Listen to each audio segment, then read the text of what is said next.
നമ്മൾ കഴിഞ്ഞ ദിവസം മെറ്റീരിയൽ കൺട്രോൾ പറഞ്ഞിരുന്നു. അതിൻ്റെ അകത്ത് മെറ്റീരിയൽ ഇൻവെൻട്രി ലെവൽസ് അല്ലേ, ഇൻവെൻട്രി ലെവൽസിൻ്റെ കാര്യം നമ്മൾ സ്റ്റോക്ക് ലെവൽസിൻ്റെ കാര്യം നമ്മൾ പഠിച്ചു. Minimum level, maximum level, re order level, danger level, average stock level, പിന്നെ ഇക്കണോമിക് ഓർഡർ ക്വാണ്ടിറ്റി. ഇത്രയും കാര്യങ്ങൾ നമ്മൾ കഴിഞ്ഞ ദിവസം നോക്കിയിരുന്നു. ഇതിൻ്റെ അകത്ത് നമുക്ക് പ്രോബ്ലം ചെയ്യാനുണ്ട്. പ്രത്യേകിച്ച് EOQ എല്ലാ പ്രാവശ്യവും ചോദിക്കാറുള്ള ക്വസ്റ്റ്യനാണ്. അതുകൊണ്ട് തന്നെ ഇതും 8 മാർക്കിന് ചോദിക്കാൻ പറ്റുന്ന ക്വസ്റ്റ്യനാണ്, ചോദിക്കാറുള്ള ക്വസ്റ്റ്യനാണ്. ഓക്കെ, മെറ്റീരിയലിൻ്റെ ചാപ്റ്ററിൽ നിന്ന് ചോദിക്കാറുള്ള ക്വസ്റ്റ്യനാണ്. So from the following details calculate re order level. Re order level, ആദ്യത്തെ ക്വസ്റ്റ്യൻ എന്താണ്? റീ ഓർഡർ ലെവൽ കണ്ടുപിടിക്കാനാണ് ആദ്യത്തെ question. 2 minimum level, 3 maximum level, 4 average stock level. ഈ 4 കാര്യങ്ങളാണ് നമുക്ക് കണ്ടുപിടിക്കേണ്ടത്.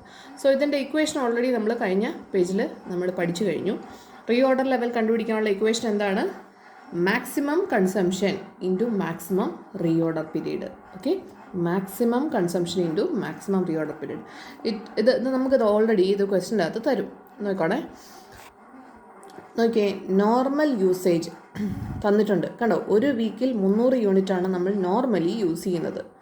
ഏറ്റവും മാക്സിമം പോയാൽ എത്ര യൂണിറ്റ് വരെ യൂസ് ചെയ്യും? 450 യൂണിറ്റ് വരെ ഒരാഴ്ചയിൽ യൂസ് ചെയ്യും. മിനിമം നമ്മൾ 150 യൂണിറ്റുമാണ് യൂസ് ചെയ്യുന്നത്. ഒരു വീക്കിൽ 150 യൂണിറ്റ് മെറ്റീരിയലാണ് നമ്മൾ യൂസ് ചെയ്യുന്നത്. ഓക്കെ, പ്രൊഡക്ഷന് വേണ്ടിയിട്ട് എടുക്കുന്നത് ഇത്രയും യൂണിറ്റാണ്. അപ്പോൾ ഇതാണ് യൂസേജ് തന്നിരിക്കുന്നത്. ഓക്കെ, യൂസേജ് എന്നത് തന്നെയാണ് കൺസംഷൻ എന്നുകൊണ്ട് ഉദ്ദേശിക്കുന്നത്. ഓക്കെ, രണ്ടിനും ഒരേ മീനിങ് ആണ്, യൂസേജും കൺസംഷനും. പിന്നെ നോക്കിയേ, റീ ഓർഡർ ക്വാണ്ടിറ്റി തന്നിട്ടുണ്ട്. എക്സിൻ്റെ ബിന്നിൽ 2400 യൂണിറ്റ് എത്തുമ്പോൾ നമ്മൾ എന്ത് ചെയ്യണം? നമ്മൾ വീണ്ടും പർച്ചേസ് ചെയ്യണം അല്ലേ? അതാണ് നമ്മുടെ റീ ഓർഡർ ലെവൽ. വൈയുടെ ബിന്നിൽ 3600 യൂണിറ്റ് എത്തുമ്പോൾ നമ്മൾ എന്ത് ചെയ്യണം?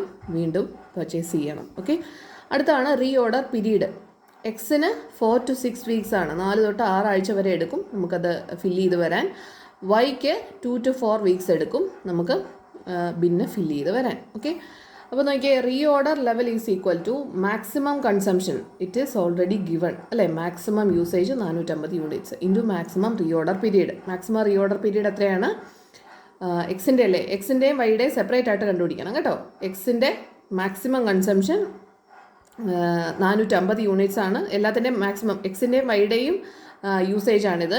ഇതിൻ്റെ അകത്ത് റീ ഓർഡർ ക്വാണ്ടിറ്റിയിലും റീ ഓർഡർ പീരീഡിലും മാത്രമേ രണ്ടായിട്ട് തന്നിട്ടുള്ളൂ. ഓക്കെ, അപ്പോൾ എക്സിൻ്റെ maximum usage 450 units per week into maximum reorder period എത്രയാണ്? എക്സിൻ്റെ 6. ഇത് minimum 4 minimum reorder period, maximum 6 ആഴ്ച വരെ എടുക്കാം.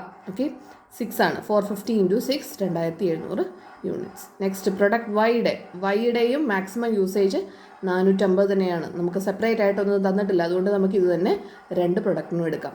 Into maximum reorder period of Y എത്രയാണ്? 4.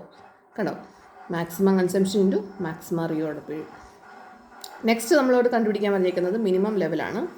സോ അതിൻ്റെ ഇക്വേഷൻ നമുക്ക് തന്നിട്ടുണ്ട്. നോക്കിയേ, reorder level minus normal consumption. Reorder level നമ്മൾ ഓൾറെഡി കണ്ടുപിടിച്ചു, എക്സിൻ്റെയും വൈയുടെയും സെപ്പറേറ്റ് കണ്ടുപിടിച്ചു.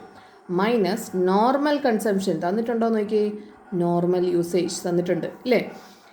Into normal reorder period. Normal reorder period തന്നിട്ടുണ്ടോ നോക്കിയേ, നോർമൽ റീ ഓർഡർ പീരീഡ് തന്നിട്ടില്ല. സോ നമ്മൾ എന്ത് ചെയ്യും?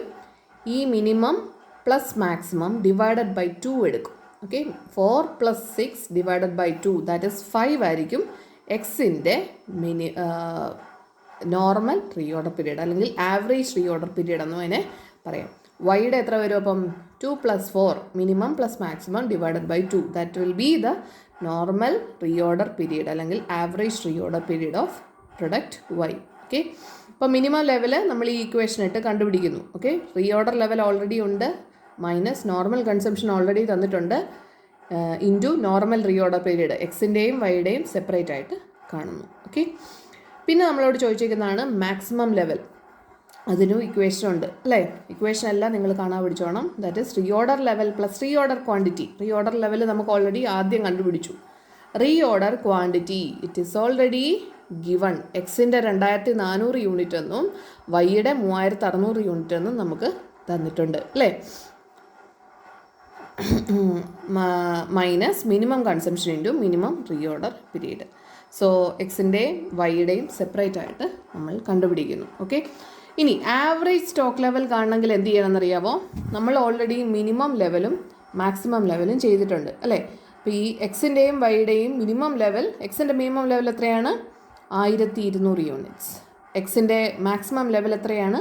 4500 യൂണിറ്റ്. സോ നമ്മൾ നേരത്തെ ആവറേജ് റീഓർഡർ പീരീഡ് കണ്ട പോലെ തന്നെ minimum level plus maximum level divided by 2 ചെയ്യുമ്പോൾ എന്ത് കിട്ടും? ആവറേജ് സ്റ്റോക്ക് ലെവൽ കിട്ടും. ഓക്കെ, അത് ഒരു മെത്തേഡാണ് ആവറേജ് സ്റ്റോക്ക് ലെവൽ കണ്ടുപിടിക്കാനുള്ളത്. ഇത് കൂടാതെ ഒരു മെത്തേഡ് കൂടെ ഉണ്ട്, ഒരു ഓൾട്ടർനേറ്റീവ് മെത്തേഡ്. അതിനൊരു ഇക്വേഷൻ ഉണ്ട്, കണ്ടോ? Average stock level is equal to minimum level plus half of reorder quantity. So നമ്മൾ എന്ത് ചെയ്യണം? മിനിമം ലെവൽ ഓൾറെഡി എക്സിൻ്റെ നമുക്കറിയാം, നമ്മളിവിടെ കണ്ടുപിടിച്ചിട്ടുണ്ട് അല്ലേ? മിനിമം ലെവൽ എന്ത് ചെയ്യും? Minimum level of X 1200 unit അല്ലേ? പ്ലസ് എന്ത് ചെയ്യണം? Plus half of reorder quantity.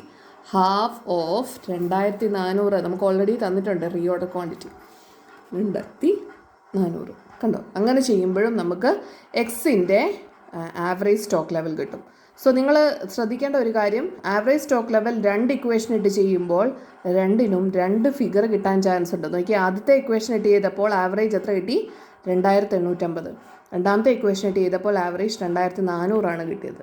So ഇത് ആവറേജ് ലെവൽ ആയതുകൊണ്ട് തന്നെ നമ്മളത് സാരമില്ല, കൺസിഡർ ചെയ്തില്ലേലും കുഴപ്പമില്ല. ഓക്കെ, പക്ഷേ 2 ഫിഗർ കിട്ടും, 2 ഇക്വേഷൻ ഇടുമ്പോൾ 2 ഫിഗർ കിട്ടും എന്ന് നിങ്ങൾ ഒന്ന് മനസ്സിൽ വെച്ചോണം. കിട്ടാൻ ചാൻസ് ഉണ്ട് എന്ന് നിങ്ങൾ മനസ്സിൽ വെച്ചോണം. ഓക്കെ, സോ ഇല്ലസ്ട്രേഷൻ 1 നമ്മളിപ്പോൾ പറഞ്ഞു. ഇല്ലസ്ട്രേഷൻ 2 നിങ്ങൾ ചെയ്തോണം. ഇല്ലസ്ട്രേഷൻ 2 ഇപ്പോൾ നമ്മൾ കണ്ട പോലെ തന്നെയാണ് reorder quantity, reorder period. Extra തന്നിരിക്കുന്ന ഒരു ഐറ്റം എന്ന് പറഞ്ഞാൽ എമർജൻസി ഡെലിവറി ടൈമാണ്. അത് എന്ത് കണ്ടുപിടിക്കാനാണെന്ന് ഇവിടെ നോക്കി. റീഓർഡർ ലെവലാണോ, മിനിമം ലെവലാണോ, മാക്സിമം ലെവലാണോ, ആവറേജ് ആണോ, ഡേഞ്ചർ ലെവലാണോ? ഇതെല്ലാം നമ്മൾ ഓൾറെഡി ഇക്വേഷൻ കണ്ട. അതിൻ്റെ അകത്തൊന്നും എമർജൻസി ടൈം വേണ്ടായിരുന്നു അല്ലേ? പിന്നെ പോയിട്ട് എന്തിനായിരിക്കും എമർജൻസി ടൈം തന്നിരിക്കുന്നത്? ഡേഞ്ചർ ലെവൽ കണ്ടുപിടിക്കാൻ. സോ എയ്ക്ക് 2 വീക്സും ബിക്ക് 1 വീക്കുമാണ് എമർജൻസി ഡെലിവറി ടൈം എന്ന് പറയുന്നത്. സോ നോക്കിയേ, ഡേഞ്ചർ ലെവൽ കണ്ടുപിടിക്കുന്നത് എങ്ങനെയാണെന്ന് നോക്കിയേ. Normal consumption into emergency delivery period. So normal consumption എന്ന് പറയുന്നത് ആവറേജ് കൺസംഷൻ ആയിട്ട് എടുക്കാം. നോർമലും ആവറേജും ഏതാണ്ട് സിമിലർ ആയിട്ട് എടുക്കാം. ഓക്കെ, നോക്കിയേ, എയുടെ എത്രയാണ് നോർമൽ കൺസംഷൻ ഇവിടെ തന്നിരിക്കുന്നത്? നോർമൽ യൂസേജ് 50 ഇൻറ്റു എയുടെ എത്രയാണ് എമർജൻസി ഡെലിവറി ടൈം? 2. 50 × 2 കേട്ടോ, 100 യൂണിറ്റ്സ് ആണ് ഡേഞ്ചർ ലെവൽ എന്ന് പറയുന്നത്. ഡേഞ്ചർ ലെവൽ എന്താണെന്ന് നമ്മൾ ഓൾറെഡി തിയറി കണ്ടിരുന്നു അല്ലേ? ബിയുടെ 50 × 1 ആണ് ബിയുടെ എമർജൻസി ഡെലിവറി ടൈം. കേട്ടോ, 50 × 1 50 യൂണിറ്റ്സ്. ഓക്കെ, മനസ്സിലായല്ലോ? സോ അത് നിങ്ങൾ ചെയ്തുകൊള്ളുക, ബുക്കിൽ ചെയ്ത് നോക്കുക. എന്തെങ്കിലും ഡൗട്ട് ഉണ്ടെങ്കിൽ എന്നോട് ചോദിക്കുക. പിന്നെ അടുത്ത വരുന്ന കോൺസെപ്റ്റാണ് EOQ എന്ന് പറയുന്നത്. EOQ നമ്മൾ ഓൾറെഡി കണ്ടിരുന്നു. ഇക്കണോമിക് ഓർഡർ ക്വാണ്ടിറ്റി അല്ലേ? നമ്മൾ അറ്റ് എ ടൈം പർച്ചേസ് ചെയ്യുമ്പോൾ എത്ര യൂണിറ്റ് ആണ് മേടിക്കേണ്ടത് എന്നുള്ളതാണ് ഇക്കണോമിക് ഓർഡർ ക്വാണ്ടിറ്റി കൊണ്ട് ഉദ്ദേശിക്കുന്നത്. ഓക്കെ, എത്ര യൂണിറ്റ് പർച്ചേസ് ചെയ്യണം, ഏറ്റവും കോസ്റ്റ് ഫ്രണ്ട്ലി ആയിട്ട്. നമ്മൾ ഒരുപാട് പർച്ചേസ് ചെയ്താൽ നമുക്ക് ഒരുപാട് കോസ്റ്റ് ആകും അല്ലേ? നമ്മൾ ഒരുപാട് റെൻറ്റിനെടുത്ത്, ഗോഡൗൺ റെൻറ്റിനെടുത്ത് നമ്മളത് സൂക്ഷിക്കേണ്ടി വരും. അത് സൂക്ഷിക്കാൻ ഒരാളെ ഏൽപ്പിക്കേണ്ടി വരും, സൂപ്പർവൈസറിനെ ഏൽപ്പിക്കേണ്ടി വരും അല്ലേ? നമ്മൾ ഇലക്ട്രിസിറ്റി ചാർജസ് ഉണ്ടാകും അല്ലേ? അങ്ങനെ ഒരുപാട് ക്യാരിയിങ് കോസ്റ്റ് നമുക്ക് ഉണ്ടാകും. സോ ഏറ്റവും കോസ്റ്റ് ഫ്രണ്ട്ലി ആയിട്ട് എന്നാൽ പ്രൊഡക്ഷൻ നിന്ന് പോകാത്ത രീതിയിൽ എത്ര യൂണിറ്റാണ് നമ്മൾ അറ്റ് എ ടൈം പർച്ചേസ് ചെയ്യേണ്ടത് എന്നുള്ളതാണ് EOQ കൊണ്ട് ഉദ്ദേശിക്കുന്നത്. ഓക്കെ, സോ നോക്കിയേ, ഇതിൻ്റെ അകത്തൊരു സിമ്പിൾ EOQ എപ്പോഴും ചോദിക്കുന്നതാണ്, എപ്പോഴും ഓർത്തിരുന്നോണം. അത് ഉറപ്പായിട്ടും നിങ്ങളോട് ചോദിച്ചിരിക്കും, എക്സാമിന് ചോദിക്കുന്നതാണ്. ഓക്കെ, നോക്കിയേ, EOQൻ്റെ ഒരു ക്വസ്റ്റ്യൻ ആണ്. From the following information is available in respect of a particular type of material that is annual demand is equal to 3500 unit. EOQൻ്റെ ഫോമുല നമ്മൾ കണ്ടിരുന്നു. That is √2AO divided by C. നമ്മൾ ഇന്നലെ പറഞ്ഞിരുന്നു അല്ലേ? 2A, A stands for annual demand. A stands for annual demand. ആ മെറ്റീരിയലിന് ഒരു വർഷം എന്തുമാത്രം വേണ്ടി വരും, അതാണ് ആനുവൽ ഡിമാൻഡ്.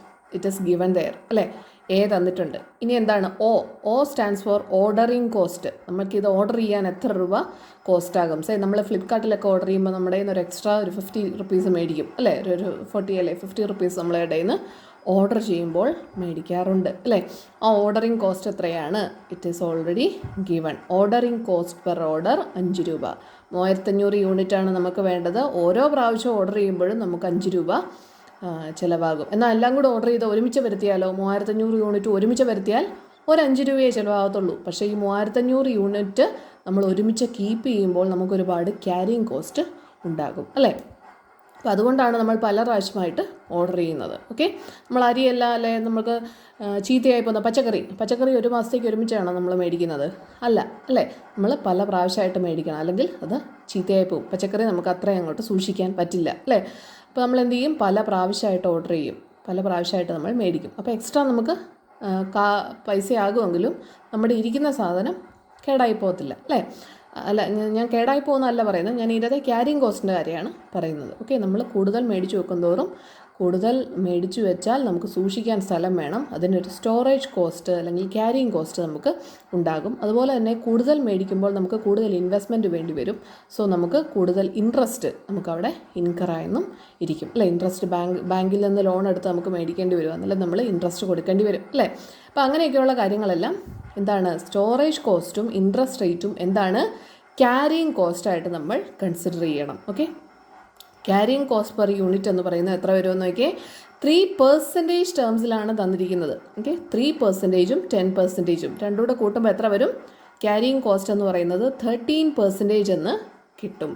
പക്ഷേ ഈ 13% ഇട്ട് നമുക്ക് ഈ ഇക്വേഷൻ സോൾവ് ചെയ്യാൻ പറ്റില്ല. സോ നമ്മൾ എന്ത് ചെയ്യും? ക്യാരിങ് കോസ്റ്റ് പെർ യൂണിറ്റ് നമ്മൾ കണ്ടുപിടിക്കും. എങ്ങനെയാണ് കണ്ടുപിടിക്കുന്നതെന്ന് നോക്കിയേ. കോസ്റ്റ് പെർ യൂണിറ്റ്, ഈ 3500 യൂണിറ്റ് മേടിക്കണമെങ്കിൽ ഒരു യൂണിറ്റിന് നമുക്ക് 3.6 രൂപ കൊടുക്കണം. ഓക്കെ, അതാണ് കോസ്റ്റ് പെർ യൂണിറ്റ്. ഈ cost per unit into carrying cost percentage ഇടുമ്പോൾ 3.6 ഇൻറ്റു 13% ചെയ്യുമ്പോൾ നമുക്ക് ക്യാരിങ് കോസ്റ്റ് പെർ യൂണിറ്റ് കിട്ടും. ഓക്കെ, അതാണ് EOQ. That is equal to √2 into annual demand, that is 3500 into ordering cost 5 rupees divided by നമ്മളിപ്പോൾ കണ്ടുപിടിച്ച carrying cost, that will be 273 units എന്ന് കിട്ടും. അതായത് നമ്മൾ അറ്റ് എ ടൈം 273 യൂണിറ്റേ മേടിക്കത്തുള്ളൂ. നമുക്ക് ശരിക്കും എത്ര വേണം? 3500 യൂണിറ്റ് ഒരു വർഷം വേണം. പക്ഷേ നമ്മൾ അറ്റ് എ ടൈം 273 യൂണിറ്റേ മേടിക്കത്തുള്ളൂ. ഇനി number of orders to be placed. So നമ്മൾ അറ്റ് എ ടൈം ഇത്രയും മേടിക്കുമ്പോൾ നമ്മൾ എത്ര പ്രാവശ്യം കൊണ്ടാണ് ഈ 3500 യൂണിറ്റ് മേടിക്കേണ്ടത് എന്നുള്ളതാണ് അടുത്ത ക്വസ്റ്റ്യൻ. ഓക്കെ, എത്ര പ്രാവശ്യം നമ്മൾ ഓർഡർ ചെയ്യേണ്ടി വരും? Number of orders to be placed, എത്ര പ്രാവശ്യം ഓർഡർ ചെയ്യേണ്ടി വരും? 3500 divided by 273, that is 12.8. That is round ചെയ്യുമ്പോൾ 13 ഓർഡർ കൊടുത്ത് വേണം നമ്മൾ 3500 യൂണിറ്റ് നമുക്ക് മേടിക്കാൻ. ഓക്കെ, ഒരുമിച്ച് മേടിക്കാൻ പറ്റില്ല. ഏറ്റവും ഇക്കണോമിക്കലായിട്ട് നമുക്ക് മേടിക്കാൻ പറ്റുന്നത് അറ്റ് എ ടൈം 273 യൂണിറ്റ് ആണ്. സോ അതുകൊണ്ട് തന്നെ നമ്മൾ എന്ത് ചെയ്യും? നമ്മൾ 13 പ്രാവശ്യമായിട്ട് നമ്മൾ പർച്ചേസ് ചെയ്യും. Okay, next question, total annual inventory cost of the material. So നമുക്ക് ഈ മെറ്റീരിയൽ മേടിക്കുമ്പോൾ നമുക്ക് ആനുവൽ കോസ്റ്റ് എത്രയാകുമെന്ന് കണ്ടുപിടിക്കാൻ പറഞ്ഞിട്ടുണ്ട്. ഓക്കെ, അപ്പോൾ നമ്മുടെ ആദ്യത്തെ കോസ്റ്റ് എന്താണ്? 3500 യൂണിറ്റ് മേടിക്കണം, അതിന് ഒരു യൂണിറ്റിന് 3.6 ആകും. അതാണ് നമ്മുടെ ആദ്യത്തെ കോസ്റ്റ് അല്ലേ. Purchase cost of 3500 units at ₹3.6 per unit. Okay, ഇത്ര വരും 12,600. രണ്ടാമത് വരുന്ന കോസ്റ്റ് എന്താണ്? ഓർഡറിങ് കോസ്റ്റ് അല്ലേ. എത്ര പ്രാവശ്യം ഓർഡർ ചെയ്യുന്നുണ്ട്? 13 പ്രാവശ്യം ഓർഡർ ചെയ്യുന്നുണ്ട്. ഒരു പ്രാവശ്യം ഓർഡർ ചെയ്യുമ്പോൾ നമുക്ക് 5 രൂപയാകും. So total ordering cost will be 13 into 5 അല്ലേ. 13 ഓർഡർ ഇൻറ്റു ഒരു ഓർഡറിന് 5 രൂപ വെച്ച് 65 രൂപ. നെക്സ്റ്റ് ക്യാരിങ് കോസ്റ്റ് നമ്മൾ ഓൾറെഡി കണ്ടു കഴിഞ്ഞു. എത്രയാണ്? 273 യൂണിറ്റ്സ് ആണ് നമ്മുടെ EOQ അല്ലെ അറ്റ് എ ടൈം നമ്മൾ മേടിക്കുന്നത്. സോ നമ്മൾ അതിൻ്റെ എന്ത് ചെയ്യും? നമ്മൾ അതിൻ്റെ ആവറേജ് എടുക്കും. അത് നിങ്ങൾ ശ്രദ്ധിച്ചോണം. ക്യാരിങ് കോസ്റ്റ് കാണുമ്പോൾ എന്ത് ചെയ്യണം? EOQവിൻ്റെ ആവറേജ് ഇൻറ്റു വേണം നമ്മൾ കണ്ടുപിടിച്ച ക്യാരിങ് കോസ്റ്റ് പെർ യൂണിറ്റ് ചെയ്യാൻ. ഓക്കെ, EOQവിൻ്റെ ആവറേജ് എടുത്തിട്ട് വേണം ക്യാരിങ് കോസ്റ്റ് ചെയ്യാൻ. സോ ആനുവൽ ഇൻവെൻട്രി കോസ്റ്റ് നമുക്കിവിടെ കിട്ടും. നെക്സ്റ്റ് വരുന്ന ക്വസ്റ്റ്യൻ എന്താണ്? How frequently should the order B placed? How frequently, ഇതിൻ്റെ അർത്ഥം എന്താണ്? ഇത് നമ്മളോട് ടൈം ചോദിച്ചേക്കുവാണ് അല്ലേ. എത്ര ദിവസം കൂടുമ്പോൾ അല്ലെ എത്ര മാസം കൂടുമ്പോഴാണ് നമ്മൾ ഒരു ഓർഡർ പ്ലേസ് ചെയ്യേണ്ടത്? സേ ഇന്ന് ജാനുവരി നമ്മൾ ഓർഡർ പ്ലേസ് ചെയ്തു, പിന്നെ ഫെബ്രുവരിയിലാണോ പ്ലേസ് ചെയ്യേണ്ടത് അതോ മാർച്ചിലാണോ പ്ലേസ് ചെയ്യേണ്ടത്, അല്ലെ എത്ര ഡേയ്സ് കൂടുമ്പോൾ നമ്മൾ ഈ 13 ഓർഡറിന് ഇടയ്ക്കുള്ള ടൈം പീരീഡാണ് ഈ ഫ്രീക്വൻസി എന്നതുകൊണ്ട് അല്ലെ ഫ്രീക്വൻ്റ്ലി എന്നതുകൊണ്ട് ഉദ്ദേശിക്കുന്നത്. ഓക്കെ, അപ്പോൾ അതിൻ്റെ ഇക്വേഷനാണ് 365 ഡേയ്സ് അല്ലേ, ഒരു വർഷം 365 ദിവസമാണ് ഉള്ളത്. അങ്ങനെ എത്ര ഓർഡർ ഉണ്ട്? 13 ഓർഡർ ഉണ്ട്. So 365 divided by 13 that is 28 ദിവസം കൂടുമ്പോൾ നമ്മൾ എന്ത് ചെയ്യണം? ഓർഡർ പ്ലേസ് ചെയ്യണം. 273 യൂണിറ്റ് പർച്ചേസ് ചെയ്യാനുള്ള ഓർഡർ 28 ദിവസം കൂടുമ്പോൾ പ്ലേസ് ചെയ്യണം. ഓക്കെ, സോ നിങ്ങൾ ഇല്ലസ്ട്രേഷൻ 1, 2, 3 ആൻഡ് 4 ചെയ്യുക. അതുപോലെ തന്നെ എക്സസൈസ് ക്വസ്റ്റ്യൻ്റെ അകത്തുണ്ട് സ്റ്റോക്ക് ലെവൽസ് കണ്ടുപിടിക്കാനുള്ള ക്വസ്റ്റ്യൻസ്, അതും ചെയ്യുക. ഓക്കെ, അത് നിങ്ങളുടെ അസൈൻമെൻ്റ് ആയിരിക്കും. Thank you.